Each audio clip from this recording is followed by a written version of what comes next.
अस्सलाम वालेकुम, कैसे हैं जी आप सब। आई होप आप सब ठीक होंगे। और मैं जी यहाँ पे बना रही थी लिस्ट। काफ़ी चीज़ें कम थी, काफ़ी चीज़ें घर में थी भी सही, तो इसलिए मैं सोच समझ के इस दफ़ा ग्रॉसरी शॉपिंग करना चाह रही थी। और वैसे मैंने किचन की अपनी सफाई काफ़ी हद तक कर ली है। वीडियोस का इसलिए मैंने नहीं बनाया क्योंकि फिर काफ़ी टाइम निकल जाता है। और किचन की सफाई एक ऐसी होती है कि हर कोई अपने किचन के हिसाब से ही सेटिंग करता है, सफाइयाँ करता है, तो इसलिए मैंने आपको नहीं दिखाया। तो ये है जी नेक्स्ट डे। किचन की सफाई तो मैंने कर ली थी और उसके बाद ही मैंने ग्रॉसरी लिस्ट बनाई थी और उसके बाद ही मैं शॉपिंग पे जाऊंगी ग्रॉसरी शॉपिंग के लिए। और आज मैं सबसे बड़ा टास्क जो है ना वो कंप्लीट कर रही थी, वो है जी फ्रिज को साफ़ करना। क्योंकि मेरे लिए ना ये बड़ा सेटिस्फाइंग होता है कि बस मैंने फ्रिज साफ़ कर लिया, मुझे लगता है कि मैंने पूरा घर ही साफ़ कर लिया है। आपका भी कोई ना कोई ऐसा काम होगा जिससे आपको लगता होगा कि अगर मैंने ये कर लिया तो बस सारा घर ही साफ़ हो गया, मतलब एक बोझ सा सर से उतर जाता है। तो मेरे लिए फ्रिज ज़्यादा चीज़ होती है, छोटा हो बड़ा हो ये बात नहीं है, बट मेरे लिए बड़ा सेटिस्फाइंग होता है कि मैंने बस फ्रिज साफ़ कर लिया है तो सारा घर ही मेरा साफ़ हो गया है।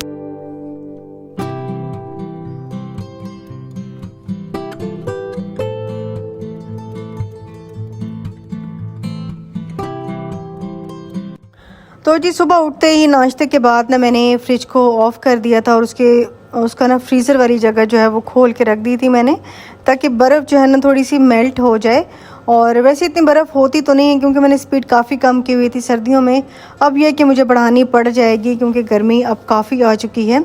बल्कि मुझे तो लगता है कि अब लीलन के कपड़ों में भी थोड़ी सी ना लगती है गर्मी। तो अब लॉन मुझे लगता है कि पहले ही निकालनी पड़ेगी, रमज़ान से भी पहले। तो बस जी ये देखिए रैक वगैरह निकाल रही हूँ और कितने ज़्यादा फ्रिज जो है वो ख़राब हुआ हुआ है।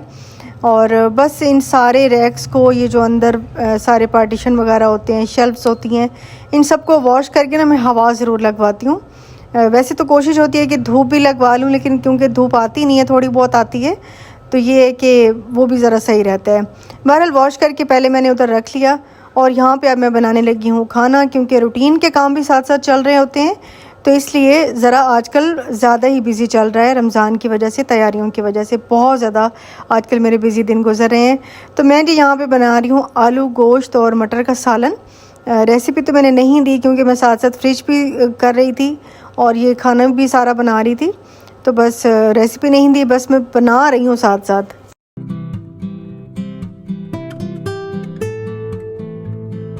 अच्छा, इसमें ना था सिरका, तो हमने इसमें क्या किया, थोड़ा सा वॉशिंग लिक्विड डाला है, थोड़ा सा सोडा डाला है, उससे फ्रिज को साफ़ किए। इससे क्या होता है कि फ्रिज में जो भी निशान होते हैं, ब्लैक होते हैं या येलो टाइप हो जाते हैं ना, जैसे पुराने पुराने फ्रिज में भी ऐसे निशान होते हैं जो जाते ही नहीं हैं, लेकिन इससे हमने साफ़ किए तो बिल्कुल ही साफ़ हो गए थे। तो उस टाइम मैं आपको दिखा नहीं सकी, जल्दी में हम लोग कर रहे थे, तो इसे बिल्कुल अल्हम्दुलिल्लाह साफ़ हो गए हैं। और ये एक बड़ी अच्छी टिप है। सोडा आपको पता है वैसे ही बड़ा अच्छा होता है सफाई के लिए ना। साथ साथ मैं खाना भी बना रही हूँ क्योंकि रूटीन के काम भी चलते रहते हैं, लेकिन अभी सारा लाउंज डाइनिंग एरिया जो है वो मेरा बर्तनों से भरा हुआ है। फ्रिज में इतना सामान था और पता ही नहीं चलता, इतना सामान भर जाता है। तो अभी तो खैर ये सारा आधे घंटे में तकरीबन इंशाल्लाह हो जाएगा।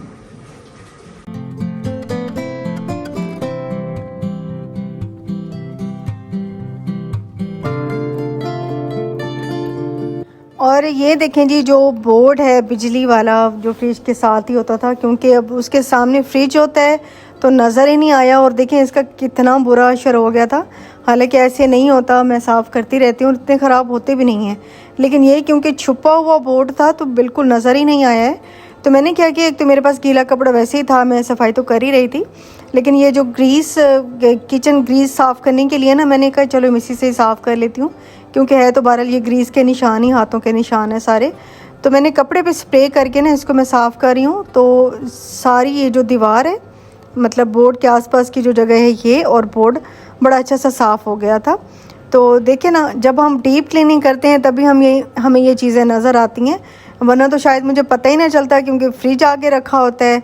और फ्रिज को भी मैंने बड़ा हटा के देखा, लेकिन आज तो ये मुझे क्लियर ही इतना बुरा लग रहा था ना, मैं देख के हैरान रह गई। मैंने कहा देखो, मैं हालांकि इतनी सफाई घर की करती रहती हूँ, लेकिन फिर भी कुछ ना कुछ रह ही जाता है। बहरहाल इसको साफ़ करके मुझे अब काफ़ी अच्छा लग रहा था और फ्रिज जो है ना वो भी साफ़ हो गया, ड्राई हो गया था।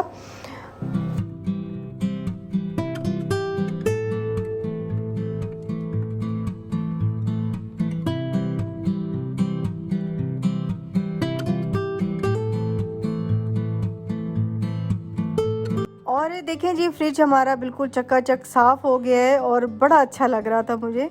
फ्रीज़र जो है स्पेशली बिल्कुल साफ़ साफ़ खाली खाली हो गया था। तो इंशाल्लाह रमज़ान की तैयारी करेंगे अब।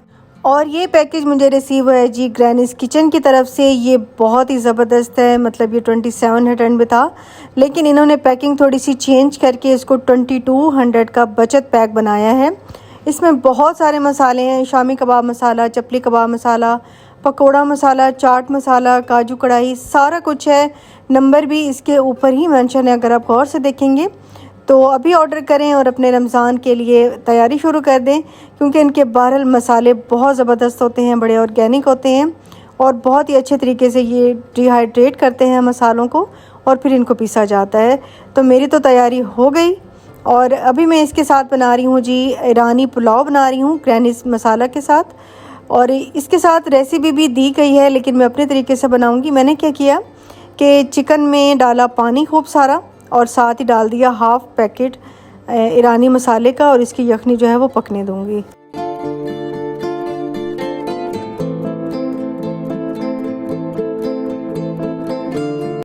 और आज आई हुई थी अम्मी और शाजी को भी मैंने बुला लिया। अम्मी तो वैसे खैर मेरे पास थी, लेकिन शाजी को भी मैंने बुला लिया। मैंने कहा भाई शब बारात है तो तुम तो आओ ना घर मेरे। तो इरादा मेरा यही था कि मैं अम्मी के घर जाऊंगी, लेकिन अम्मी क्योंकि मेरे पास ही 2-3 दिन से रह रही थी तो इसलिए वहाँ नहीं गए, तो हमने शाजी को इधर बुला लिया। तो शब बारात में आपको पता है कि हलवा तो लाजमी बनाया जाता है, ख़त्म दिलाया जाता है। जो इस दुनिया से चले गए हैं तो उनके नाम का ख़त्म दिलाया जाता है, दरूद पाक भेजा जाता है। तो ख़त्म दिलाने के लिए अम्मी बना रही हैं हलवा, क्योंकि हमेशा अम्मी ही हलवा बनाती हैं और अम्मी बहुत अच्छा हलवा बनाती हैं।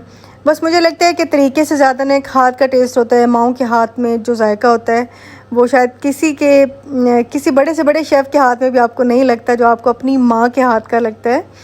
तो अम्मी यहाँ पे ना बना रही हैं हलवा और सूजी भून रही हैं। और यहाँ पे जी काफ़ी दिन पहले, मतलब 4-5 दिन पहले ना इशाल का ना ड्रेस मंगाया था एल्सा वाला। वो खुद ही मुझे कह रही हो कि मम्मा मुझे ना एल्सा ड्रेस चाहिए, एल्सा ड्रेस चाहिए। मैंने कहा देखो इतनी बड़ी हो गई है कि उसे इतनी अकल आ गई कि एल्सा ड्रेस उसे चाहिए।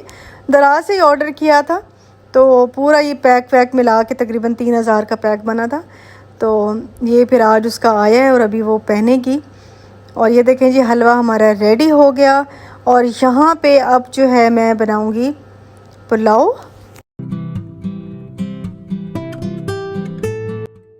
अच्छा जी, मैंने पहले ऑयल गरम किया, उसमें साबुत थोड़ा सा गरम मसाला ऐड किया है, साथ ही मैंने एक प्याज ऐड कर दी। ईरानी पुलाव जो है ना वो थोड़ा सा वाइट सा ही बनता है, इसलिए प्याज को मैंने ज़्यादा गोल्डन सा नहीं किया, ब्राउन नहीं किया, हल्का सा बस गोल्डन किया था।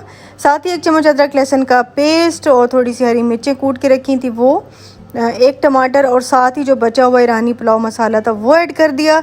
इसको अच्छी तरह से मैं इसकी भुनाई कर लूँगी।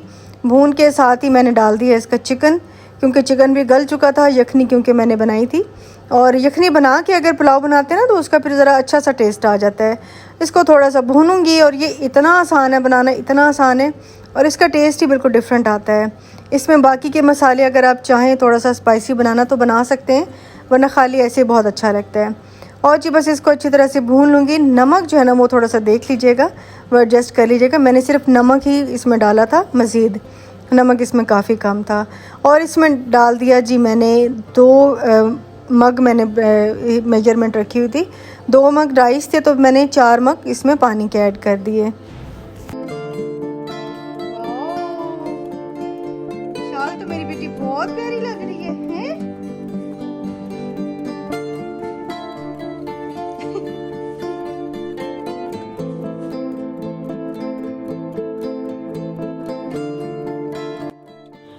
और बस जी चावलों को मैं दम देने लगी हूँ, थोड़ी देर दम आएगा तो बस ये बड़े मज़े के हमारे चावल जो हैं वो रेडी हो जाएंगे। और क्योंकि शाम हो रही थी तो अम्मी कह रही थी जल्दी जल्दी करो, बस जो भी खाना बना रहे हो जल्दी बनाओ ताकि मैं ख़त्म दे दूँ, क्योंकि फिर बहुत रात हो जाएगी। तो इसलिए ज़रा अम्मी मतलब मगरिब तक अम्मी चाह रही थी कि हो जाए। साथ ही रोटियाँ बन रही हैं, सालन मैंने ऑलरेडी बना के अलग से निकाल के रखा था ख़त्म के लिए।